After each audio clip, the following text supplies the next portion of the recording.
Hello, good morning, students. Today's transcription number 290 on the speed of 100 words per minute.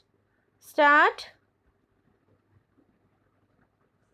At the outset, I wish to clarify that the bill does not seek to impose a new or fresh cess, much less a cess at a higher rate than what is already in force.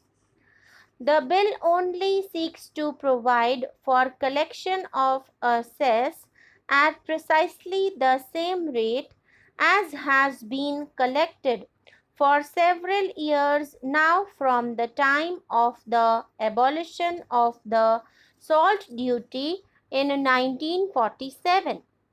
The levy of a charge on the salt manufactured in private and in central government salt factories at the rates now in force was decided upon in 1947, and a notification under Rule 37 of the Central Excises and Salt Act was promulgated simultaneously with the abolition of the salt duty. The abolition of the salt duty, a step of historic importance, is fresh in the minds of all of us.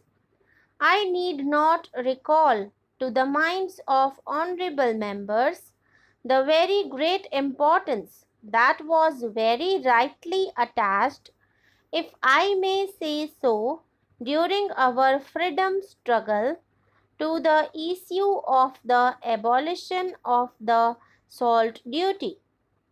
The move for such abolition entered an important and dramatic phase in 1931 when Mahatma Gandhi launched the Satyagraha movement and embarked on the Dandi March.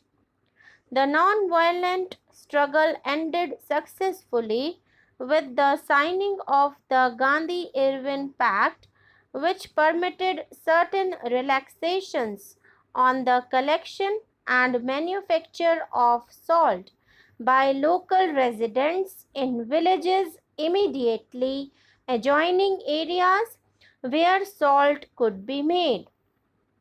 It was, however, only after our national leaders assumed office in 1946 that it was possible finally to abolish the salt duty on 1st April 1947 on the eve of independence.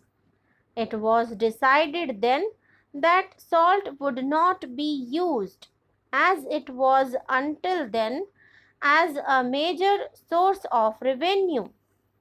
At the time the step to abolish the salt duty was taken, the government considered the matter fully and decided that it was necessary to have an organization which should not only regulate the production of salt in India but also concentrate on improving the quality, increasing the production, and, in short, developing the salt industry in a comprehensive and planned way. As a means to implement this policy, a notification was issued in 1947 by the government